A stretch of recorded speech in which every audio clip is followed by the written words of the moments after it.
10:44 on the clock. विवेक और निकिता आपके साथ है और थोड़ी देर पहले we were mentioning कि May 6th को World Asthma Day था. It's an annual campaign that sheds light on asthma, a non-communicable disease that affects millions globally.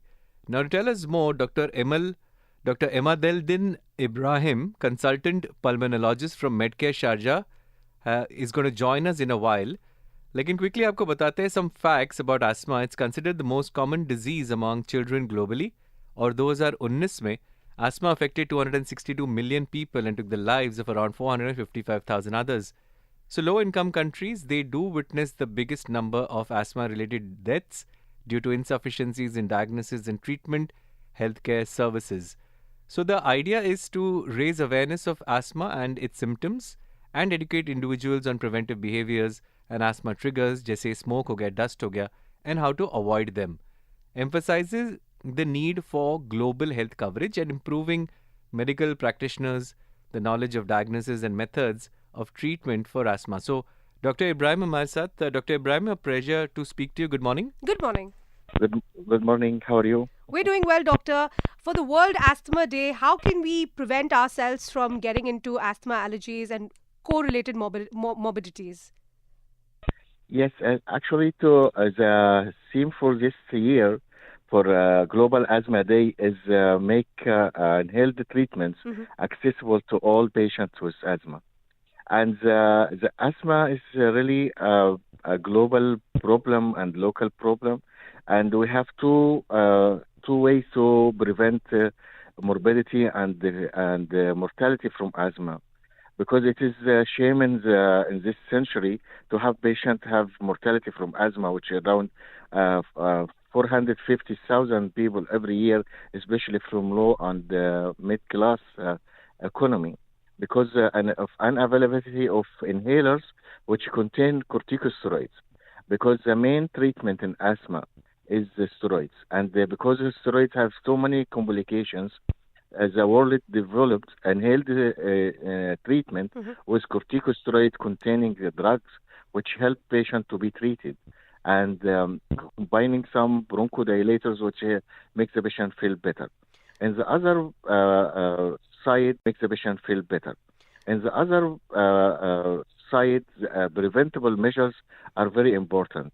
First, patients who don't have previous diagnosis of asthma, once they have symptoms, they have to seek medical advice to make sure that they are only some bronchitis, some infection, or it is asthma.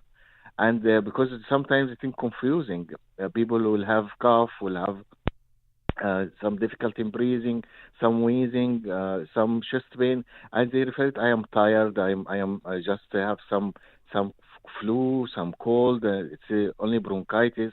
Especially smokers, they will deny that they have asthma. And once they have recurrent attacks of these symptoms, they have to seek medical advice. And you have tools to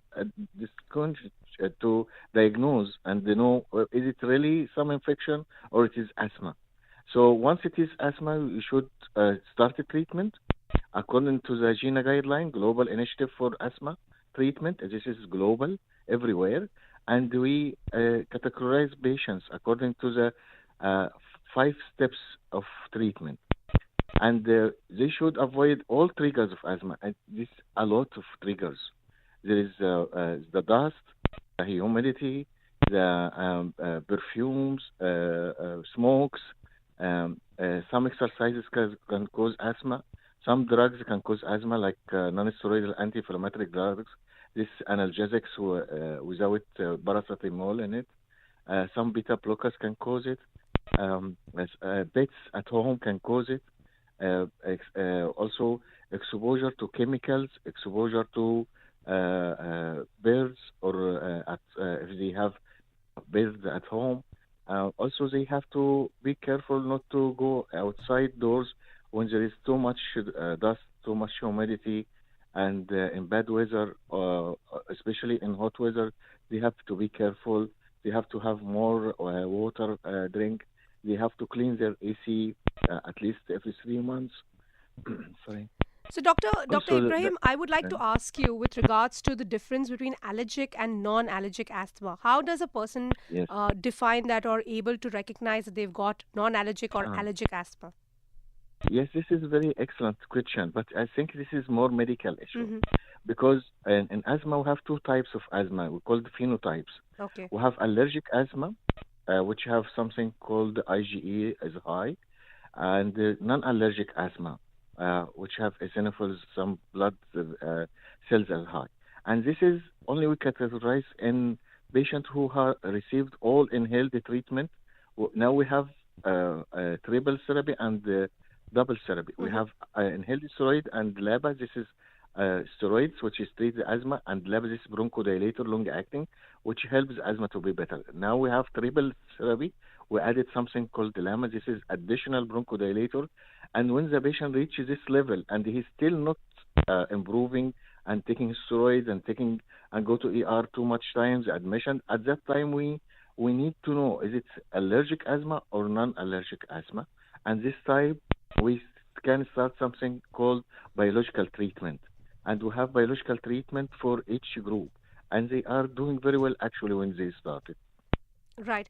Doctor, how can asthma awareness and education improve the patient's outcomes once they've got themselves tested? Yes, this is very important question also. Actually, when I was in the state in Washington Mm-hmm. University, the asthma group was mainly led by nursing because education of patient, how to avoid triggers, how to use the inhaler, because sometimes we have problem. Yeah. Even we teach it to, patient how to use the inhaler, but they don't use it the right way. Mm-hmm. Uh, Timing of inhaler, what time should come to the OBD, to the clinic, what Mm-hmm. time he should go to the ER. This is very important because this will help patient to maintain normal life and maintain control of asthma. And this is our aim in asthma by GINA guidelines and by all means by local guidelines. We need to control asthma to make patients feel normal. Has no attacks. He has no limitations to exercise. He can sleep at night without wheezing, without difficulty in breathing. He can do all his activity without complaining. This is our aim in asthma. Dr. Ibrahim, I would like to also ask you about the most common misconceptions around asthma. How can they be addressed? Because a lot of people have a lot of myths around asthma that I just have cough, it'll just go away in a week. Yes, this is the issue. Yes, especially people who deny to have asthma. Mm-hmm. Before, sometimes they said there is no family history of Yeah. asthma. When I was teaching students 20 years or Mm-hmm. 5 years ago, I was telling them you have to ask about allergy in the family, like eczema, like allergic rhinitis, like asthma, Right. because there is 4 or 5 genes for asthma. But nowadays, since 4 years or more, we discovered that it's about more than 50 genes responsible for asthma. So nobody is safe from that. Mm-hmm. So the outside factors can attack patients and can cause asthma. So when the patients have recurrent cough, especially at night, especially if they wake up, children, especially if they sleep at night and have more cough, if he has difficulty in breathing when he goes from a cold area to hot area, Yeah. if he exposed to smoke and he has difficulty in breathing, if he has wheezing, this is very important. Mm-hmm. He should seek medical advice. If it is bronchitis, it will go. It will with 1 week treatment, 2 weeks, he will be okay. But if it is asthma, we have to treat it, and we have tools to diagnose asthma. We have some lung function tests. We Right. have blood tests. We have examination. We can discover early patient with asthma. This is very important. Dr. Ibrahim, thank you very much for sharing all the details in terms of how we can treat ourselves from asthma and how to recognize whether a person has got asthma or not. But before we leave you, we would like to ask you about what lifestyle changes can people do to manage asthma, such as on their diet, exercise, and stress reduction. Yes, it's very important that we have to be moderate. Mm-hmm. So we have to be moderate in eating. We have to drink more water. We have to take healthy food and more vegetables and more fruits. We have to make exercise every day, at least 30 minutes every day. We have to sleep early and wake up early. We have to have enough time for sleeping, not less than 8 hours. And we have to avoid all smokes and smoking and the vape and the electronic cigarettes. This is very important. We have to avoid dust and bad climate conditions. In case we have to go outside, we have to cover the nose and the mouth until we reach more cold area. We have to increase our awareness about asthma, and we have to seek medical advice. Keep the medication with us. In case patients have too much flu or too much infection, they have to take the flu shot every year. This is very important to them also.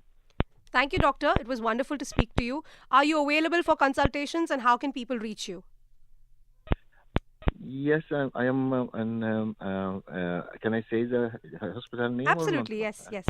Yes, I am in Medcare, Sharjah and Qasis, and I'll be more than happy to reach to have any patients and manage them to be healthy and happy also. Thank you, Dr. Ibrahim. Thank you for letting us know. It was wonderful to speak with you today. Have a good day. Thank you. It's my pleasure. Thank you very much, and have a nice day. You too.